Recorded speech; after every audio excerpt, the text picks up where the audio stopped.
Hello dear friends, welcome back to my YouTube channel let's well study में आपका स्वागत है। आई होप आप सभी अच्छे होंगे। चलिए दोस्तों, तो आज हम बाल विकास की थर्ड क्लास स्टार्ट करते हैं। मैंने आपको सेकंड क्लास में चिंतन की विशेषताएं पढ़ा दिया था। अब इसके बाद हम लोग चिंतन के प्रकार पढ़ते हैं। तो बाल विकास की थर्ड क्लास में आइए हम लोग आज चिंतन के प्रकार पढ़ते हैं। तो चलिए दोस्तों देखते हैं चिंतन के प्रकार। चिंतन के प्रकार में आपका पहला टॉपिक है अभिसारी चिंतन। अभिसारी चिंतन किसे कहते हैं, आइए एक बार देखते हैं हम लोग। अभिसारी चिंतन की ओर चलते हैं। केवल एक ही बिंदु पर केंद्रित होकर चिंतन करना अभिसारी चिंतन कहलाता है। ये तथ्यों पर आधारित होता है। इसे हम संश्लेषणात्मक या रूढ़िवादी चिंतन भी कहते हैं। तो चलिए दोस्तों, हम लोग समझते हैं अभिसारी चिंतन किसे कहते हैं एक सिंपल लैंग्वेज में।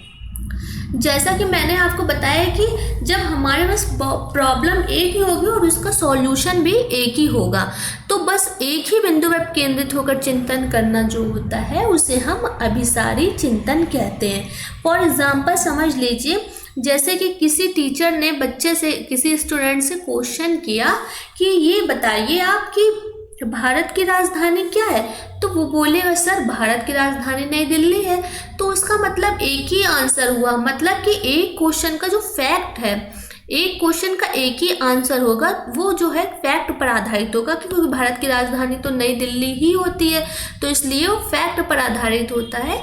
इसलिए हम लोग उसे क्या कहेंगे, अभिसारी चिंतन।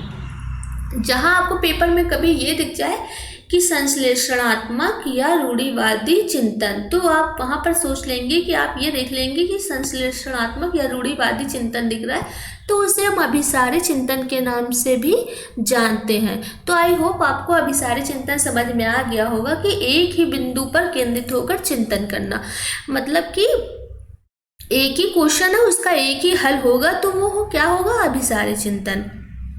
नेक्स्ट हम लोग देखते हैं, हमारा नेक्स्ट पॉइंट क्या है, अपसारी चिंतन। आइए हम समझते हैं अपसारी चिंतन किसे कहते हैं। अनेक बिंदुओं पर केंद्रित होकर चिंतन करना अपसारी चिंतन कहलाता है। जैसा कि मैंने आपको बताया कि अभिसारी जो होता है वो एक बिंदु पर केंद्रित होकर चिंतन करना होता है, अपसारी जो होता है वो अनेक बिंदुओं पर केंद्रित होकर चिंतन करना अपसारी चिंतन कहलाता है। या कल्पनाशीलता को बढ़ावा देता है, इमेजिनेशन को बढ़ावा देता है। तो हम सिंपल लैंग्वेज में आपको ऐसे समझा, आइए हम लोग सिंपल लैंग्वेज में समझते हैं कि मान लीजिए कि जैसे आपके पास कोई पेपर में आपके मान लीजिए कि एक क्वेश्चन दिया है, एक क्वेश्चन के 4 ऑप्शन दिए, तो चारों ऑप्शन में आपको देखना है कि हमारा इसमें से कौन सा ऑप्शन राइट होगा। तो हमें ये देखना है कि हमें उसमें मतलब कि कई बिंदुओं पर केंद्र होकर हमको उसको चिंतन करना है, तो उसका सॉल्यूशन क्या निकलेगा, एक ही निकलेगा।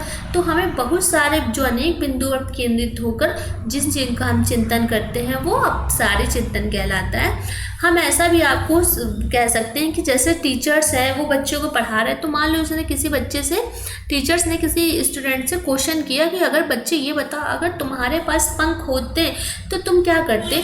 तो बच्चा उसकी कल्पना करता, उसको इमेजिन करता कि काश मेरे पास हमारे पंख होते तो मैं आसमान में उड़ सकता, मैं आसमान में उड़ सकता, मैं उड़ के ये कर सकता, मैं उड़ के वो कर सकता। मतलब कि वो कई बिंदुओं पर केंद्रित हो सकते हैं, मतलब उनमें कल्पना होती है, वो कल्पनाशीलता को बढ़ावा देते हैं, तो उसे हम अपसारी चिंतन कहेंगे।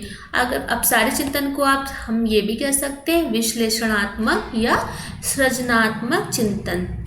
अपसारी चिंतन को हम विश्लेषणात्मक या सृजनात्मक चिंतन के नाम से भी जानते हैं। तो आई होप आपको अभिसारी चिंतन और अपसारी चिंतन दोनों समझ में आ गए होंगे। अगर आपको कहीं डाउट हो तो आप मुझसे कमेंट करके पूछ सकते हैं। अगर आपको क्लास अच्छी लग रही है दोस्तों, तो आप हमारे वीडियो को लाइक करें और चैनल पर नए हो तो हमारे चैनल को सब्सक्राइब करें। तो आइए दोस्तों, हम आपको नोट देखिए, हमारा एक नोट है, आउट ऑफ द बॉक्स किस चिंतन से संबंधित है। आउट ऑफ द बॉक्स है वो अपसारी चिंतन से संबंधित है। नेक्स्ट देखिए हमारा क्या है, अभिसारी और अपसारी चिंतन को किसने दिया था? गिलफोर्ड ने 1956 में दिया था। जो अपसारी चिंतन है वो गिलफोर्ड ने 1956 में दिया था। वैसे आपको कुछ पेपर में सन नहीं पूछेगा, लेकिन फिर भी मैंने आपको सन बता दिया है, तो आप ये गिलफोर्ड ध्यान रखिएगा। अपसारी और अपसारी चिंतन को गिलफोर्ड ने 1956 में दिया था। मैं आपको सारा कोर्स कंप्लीट कराऊंगी और आपको प्रीवियस ईयर क्वेश्चन भी सॉल्व कराऊंगी, तो इसलिए आप हमारे वीडियो को सब्सक्राइब कर दें, जिससे कि आपको लेटेस्ट अपडेट मिलती रहे। नेक्स्ट पॉइंट हमारा देखिए क्या है। नेक्स्ट पॉइंट है हमारा मूर्ति चिंतन। नेक्स्ट पॉइंट हमारा है मूर्ति चिंतन। तो चलिए हम लोग मूर्ति चिंतन देखते हैं। हमारा मूर्ति चिंतन क्या है? मूर्ति चिंतन, जब कोई वस्तु सामने उपस्थित हो तो उसको देखकर या छूकर बताया जाए, उसे हम मूर्ति चिंतन कहते हैं। आप ऐसे सिंपल लैंग्वेज में समझ लीजिए, हमारे आसपास का जो वातावरण है, हमारे आसपास के वातावरण में जो भी वस्तुएं रखी हैं, उपस्थित है, वो हम देख सकते हैं, हम उनको स्पर्श भी कर सकते हैं, तो हम उन्हें क्या कहेंगे? मूर्ति चिंतन। तो हम उन्हें कहेंगे मूर्ति चिंतन, क्योंकि हम उसको देख भी सकते हैं और उसको हम स्पर्श भी कर सकते हैं, तो हम उन्हें कहेंगे मूर्ति चिंतन। जिन्हें हम देख सकते हैं और स्पर्श कर सकते हैं, हम उन्हें बोलेंगे मूर्ति चिंतन। हमारे आसपास के वातावरण में जितनी भी वस्तुएं उपस्थित होगी, हम उन्हें देखकर स्पर्श करके जान सकते हैं कि ये मूर्ति चिंतन का है। फॉर एग्जाम्पल मेज, कुर्सी आदि। तो दोस्तों आपको समझ में आ गया होगा अपसारी चिंतन किसे कहते हैं, अभिसारी चिंतन किसे कहते हैं और मूर्ति चिंतन किसे कहते हैं। तो चलिए दोस्तों हम लोग नेक्स्ट पॉइंट की तरफ चलते हैं। हमारा नेक्स्ट टॉपिक क्या है? संप्रत्यात्मक चिंतन। संप्रत्यात्मक चिंतन किसी पदार्थ का या समूह का वह गुण जो अगले पदार्थ से अलग करता है, जो अगले पदार्थ से अलग करता है, उससे संप्रत्यात्मक चिंतन कहते हैं। तो जैसे आप आम लैंग्वेज में समझ लीजिए, फॉर एग्जांपल मैंने आपको जैसे समझाया कि आम और सेब, आम सेब है, ये एक इनका अलग ग्रुप है, आम अलग है, सेब अलग है, इनका एक अलग ग्रुप है, तो इनका एक अलग गुण होगा। कुत्ता और बकरी का एक समूह है, तो उनमें भी एक अलग, इनका भी एक अलग समूह है। चिड़िया, कौवा, इनका एक अलग समूह है। तो ऐसे ही हम ये बोल सकते हैं कि जिस पदार्थ या समूह में जो गुण वह गुण जो अगले पदार्थ से अलग करता है, उसे हम संप्रत्यात्मक चिंतन कहते हैं। तो आपको संप्रत्यात्मक चिंतन समझ में आ गया होगा। अगर आपको कोई डाउट हो तो आप मुझसे पूछ सकते हैं। नेक्स्ट चलते हैं कि हमारा देखिए नेक्स्ट पॉइंट क्या है। नेक्स्ट पॉइंट हमारा संप्रत्यय निर्माण के चरण। मैंने आपको बताया संप्रत्यय निर्माण के कितने चरण होते हैं? 4 चरण होते हैं। पहला चरण चलिए हम लोग देख लेते हैं, किसे कहते हैं? प्रत्यक्षीकरण। प्रत्यक्षीकरण क्या होता है? पहला प्रत्यक्षीकरण की ऐसा समझ लीजिए आपकी, यानी हम किसी वस्तु के बारे में सोच रहे होते हैं, सोचते हो तो, और उसकी खोज करते हैं, अपने अनुभव के द्वारा हम उसको खोज करते हैं, तो हम उसे क्या बोलेंगे? प्रत्यक्षीकरण। हम कुछ नया करने की जो कोशिश करते हैं, अपने अनुभव से किसी चीज़ को खोज रहे होते हैं, उसे हम क्या कहेंगे? प्रत्यक्षीकरण। प्रत्यक्षीकरण के बाद देखिए हमारा अगला पॉइंट है विभेदीकरण। विभेदीकरण किसे कहते हैं? विभेद मतलब तुलना करना, चीज़ों में तुलना करना, उसे हम क्या बोलेंगे? विभेदीकरण। विभेदीकरण के बाद देखिए हमारा नेक्स्ट पॉइंट है वर्गीकरण। वर्गीकरण मतलब क्या होता है? पृथक्करण, मतलब अलग अलग करना। हर चीज, किसी चीज को अलग अलग करने का गुण जो होता है वो वर्गीकरण कहलाता है। नेक्स्ट पॉइंट है आपका सामान्यीकरण। सामान्यीकरण में समान वस्तुओं को एक साथ रखना। जैसे जो वस्तुएं समान है हम उनको एक साथ रखेंगे, जो वस्तुएं भिन्न है हम उनको भिन्न अलग रखेंगे, तो इसे हम सामान्यीकरण कहते हैं। तो आई होप आपको इतना समझ में आ गया होगा। मैंने आपको जितना समझाया अभिसारी चिंतन कैसे, एक बार चलिए हम लोग देखते हैं, रिपीट कर लेते हैं। अभिसारी चिंतन किसे कहते हैं, अपसारी चिंतन किसे कहते हैं, और मूर्त चिंतन। जैसा कि मैंने आपको बताया था कि अपसारी चिंतन किसे कहते हैं, अब सारी चिंतन किसे कहते हैं, उसके बाद मूर्त चिंतन किसे कहते हैं। तो आप, आई होप आप लोगों को इतना समझ में आ गया होगा। तो हम लोग चलिए नेक्स्ट टॉपिक हमारा क्या है वो पढ़ते हैं। नेक्स्ट टॉपिक है हमारा सृजनात्मकता। सृजनात्मकता का मतलब क्या होता है, रचना करना, कुछ नया बनाना, कुछ नया करना, कुछ नया करना या परंपरा को तोड़कर कुछ नया बनाना, कुछ नया करना या परंपरा तोड़कर या कुछ नई वस्तु बनाना ही सृजनात्मकता कहलाता है। दोस्तों आप ऐसा समझ लीजिए, जो हमारी प्रथा में नहीं है, जो हमारे चलन में नहीं है, हम उनसे हटकर कुछ नया कर रहे हैं, कुछ नई चीज़ें बना रहे हैं, तो हम लोग उसे क्या बोलेंगे, उसे हम लोग कहेंगे सृजनात्मकता। कुछ नया करना, हटकर कुछ करना, उसे हम सृजनात्मकता कहेंगे। सृजनात्मकता में चलिए हम लोग देखते हैं कि और क्या क्या पॉइंट है। सृजनात्मकता के तत्व, सृजनात्मकता या तत्व किसने दिया था, या तत्व पॉल टॉरेंस ने दिया था, या तत्व पॉल टॉरेंस ने दिया था। इसके भी 4 तत्व हैं, इसके 4 तत्व हैं। पहला तत्व आपका क्या है, प्रवाह या बिना रुके सोचना। बिना रुके सोचना मतलब विचारों के रूप में विचार करना, बिना रुके सोचना। हमें कुछ करना है, कुछ बनाना है, कुछ नया करना है, तो हम उनको बिना रुके सोच रहे हैं, तो उन्हें प्रवाह या बिना रुके सोचना। दूसरा है मौलिकता का सिद्धांत। मौलिकता का मतलब है स्वयं का विचार, जिसमें हम स्वयं का विचार से, स्वयं के विचार से कुछ नया करें। स्वयं के विचार से जिसे हम कुछ नया करें, उसे हम बोलेंगे मौलिकता का तत्व। नेक्स्ट हमारा समायोजन या लचीलापन। समायोजन किसे कहेंगे, जब एक सिंपल से आप ये समझ लीजिए, जब कोई बच्चा कुछ नई चीज़ों का आविष्कार करेगा और उसका हल ढूंढ लेगा, मतलब सॉल्यूशन ढूंढ लेगा उस समस्या का, तो वो सफल हो जाएगा उसको करने में, तो वो क्या कहलाएगा, समायोजन। आई होप आप लोगों को समझ में आ गया हो इतना। नेक्स्ट देखिए क्या है, व्याख्या करना, विस्तारण करना। जब कोई बच्चा कुछ नया करेगा तो उसका विस्तारण करेगा, उसकी व्याख्या करेगा, उसको विस्तृत रूप से करने की कोशिश करेगा, तो उसे हम लोग क्या कहेंगे, व्याख्या या विस्तारण।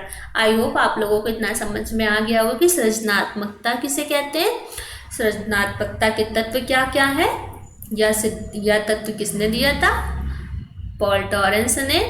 अब नेक्स्ट हम लोग देखिए चलते हैं नेक्स्ट टॉपिक की ओर। हमारा नेक्स्ट टॉपिक क्या है, सृजनात्मकता के चरण। देख लेते हैं हम लोग सृजनात्मकता के चरण में क्या क्या है। तो हमारा जो सृजनात्मकता का चरण है, सृजनात्मकता के चरण में देखते हैं हमारे सृजनात्मक, इसके भी 4 चरण होते हैं। यह चरण पहले देख लीजिए किसने दिया है।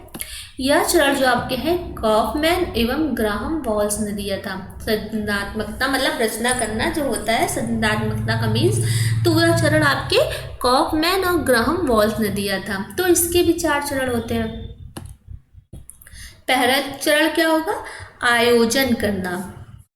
पहला चरण होगा आयोजन करना, मतलब जब हम किसी चीज़ के बारे में जब हम कुछ नया करते हैं, तो कुछ नया करने के लिए हमारे पास कोशिश होती है। जब हम कुछ नया करते हैं, किसी चीज़ का आयोजन करते हैं, तो हम उसमें कोशिश करते हैं करने की, लेकिन लाख कोशिश करने के बाद, 1 दिन 2 दिन कोशिश करने के बाद वो कोशिश हमारी असफल रह जाती है। जब हमारी कोशिश असफल रह जाएगी, तो हम उसके बाद उसका उद्भव करेंगे। जब हम उसको उद्भव करेंगे, तो वो हमारा सफलता रहित हो जाएगा, मतलब हम उसको करने में सफल हो जाएंगे। जब हम उसको करने में सफल हो जाएंगे, तो उसके बाद हम उसका प्रकाशन करेंगे। जब उसका प्रकाशन करेंगे, तो प्रकाशन जब उसका हो जाएगा, जब हम उसका प्रकाशन करेंगे, मतलब अचानक से एक विचार और समस्या, जब हमारी समस्या होगी उसका समाधान हो जाएगा, फिर हम उसका प्रकाशन करेंगे। जब प्रकाशन हो जाएगा, तो हम फिर उसका क्या करेंगे, मूल्यांकन मतलब सत्यापन, हम उनका सत्यापन करेंगे। और यह चीज़ सत्यापन जब हम करेंगे, तो वो संशोधित हो जाएगी। संशोधित की आवश्यकता, उसका जब सत्यापन हो जाएगी तो संशोधित हो जाएगी, तो उसको हम लोग सृजनात्मकता का चरण कहेंगे। सृजनात्मकता के 4 चरण होते हैं, जो आयोजन, पहले हम उसका आयोजन करेंगे, फिर उसका उद्भव करेंगे, फिर उसके बाद प्रकाशन करेंगे उसका, फिर उसके बाद उसका सत्यापन करेंगे। आई होप आप लोगों को इतना समझ में आ गया होगा। अगर आपको कोई डाउट हो तो आप मुझसे ऑफलाइन कमेंट करके पूछ सकते हैं, हम आपको इस तरह की अपडेट देते रहेंगे। तो इसलिए आप हमारे चैनल को सब्सक्राइब कर लीजिए और चैनल को हमारे वीडियो को लाइक कर दीजिए। अब नेक्स्ट पॉइंट हम लोग चलते हैं कि देखिए बच्चे कैसे असफल होते हैं, बच्चे असफल क्यों होते हैं। चलिए हम लोग यही देखते हैं कि इस टॉपिक पे बात करते हैं कि बच्चे असफल क्यों होते हैं। तो मैंने जैसा आपको देखिए बताया कि बच्चों की असफलता के कई कारण होते हैं, बहुत से कारण बच्चों की असफलता के हो सकते हैं। तो इसमें से देखिए पहला कारण आपका बच्चों के असफल होने का ये भी हो सकता है रुचि का अभाव। जब बच्चों में रुचि ही नहीं रहेगी तो वो बच्चे असफल हो सकते हैं। सेकंड आपका देखते हैं पूर्व ज्ञान का अनुभव। जब बच्चों का पहले का पूर्व ज्ञान ही नहीं हो पाएगा तो वो अगले ज्ञान से, बाद के ज्ञान से नहीं जुड़ पाएंगे। तो जब उन्हें पूर्व ज्ञान ही नहीं होगा तो वो असफल होंगे ही। तो इसलिए असफलता के कई कारण होते हैं बच्चों में। विषय वस्तु का स्वरूप, जहाँ पास कोई विषय वस्तु नहीं है तो फिर भी हम असफल हो रहे हैं। जब हम पास कोई ग्रह कार्य नहीं है तो इसलिए बच्चे भी असफल हो जाते हैं। जब पोषण की कमी होती है फिर भी बच्चे असफल हो सकते हैं। आर्थिक स्थिति भी नहीं अच्छी होती फिर भी बच्चों की असफलता का कारण हो सकता है आर्थिक स्थिति भी। प्रोत्साहन की कमी होगी तब भी बच्चे असफल हो जाएंगे, क्योंकि उन्हें कोई मोटिवेट करने वाला नहीं होगा, तो उन्हें प्रोत्साहन की कमी होगी तो ये बच्चों की असफलता का कारण बनेगा। इसके बाद है कक्षा का वातावरण। जब कक्षा का वातावरण भी अच्छा नहीं होगा फिर भी बच्चों को असफलता का कारण बनेगा। जब कक्षा में बच्चों को ठीक से मोटिवेट नहीं किया जाएगा वो भी बच्चों की असफलता का कारण बन सकता है। फिर शिक्षण का व्यवहार, जब शिक्षण का व्यवहार भी अच्छा नहीं हो सकता वो भी बच्चों का असफलता का कारण बन सकता है। जब उनमें जिज्ञासा ही नहीं होगी, जानने की कुछ इच्छा ही नहीं होगी, वो भी बच्चे असफल ही हो जाएंगे। तो असफलता के बच्चों के बहुत से कारण होते हैं, मतलब उनमें गृह कार्य ना होना, पूर्व ज्ञान का ना होना, रुचि का अभाव भी नहीं होना, ना कोई विषय वस्तु होना, उनमें प्रोत्साहन की कमी होना, इन सब से जो है बच्चों में असफलता का कारण बनता है। तो हम लोग जब शिक्षण बच्चों का अच्छा नहीं हुआ, शिक्षण के प्रति उनका व्यवहार नहीं अच्छा होगा फिर भी असफलता का कारण बनेगा। तो इसलिए आपके असफलता के ये सारे कारण हो सकते हैं। तो आई होप जितना मैंने आपको पढ़ाया है आपको समझ आ गया होगा। अगर आपको कोई कन्फ्यूज़न हो तो आप मुझसे पूछ सकते हैं और मैं आपको पूरा सिलेबस कंप्लीट कराऊंगी और मैं साथ ही साथ आपको प्रीवियस ईयर क्वेश्चन भी सॉल्व कराऊंगी। तो इसलिए आप हमारे चैनल पर बने रहिए। आज के इस वीडियो में इतना ही, फिर मिलते हैं नेक्स्ट वीडियो में। Take care.